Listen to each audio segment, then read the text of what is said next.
இன்னைக்கு காலைல கிச்சனில் போனது பார்த்தீங்கன்னா நேற்றுக்கு வாங்கின அத்திப்பழம் ஒரே நைட்டில் பழுத்துருமா.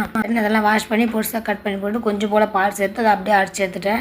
ஏன் பார்த்தீங்கன்னா சீசன் ஃப்ரூட்லாம் எப்போ கம்மியாக இருக்கோ அப்போ தான் வாங்கி நிறைய சாப்பிட முடியும்.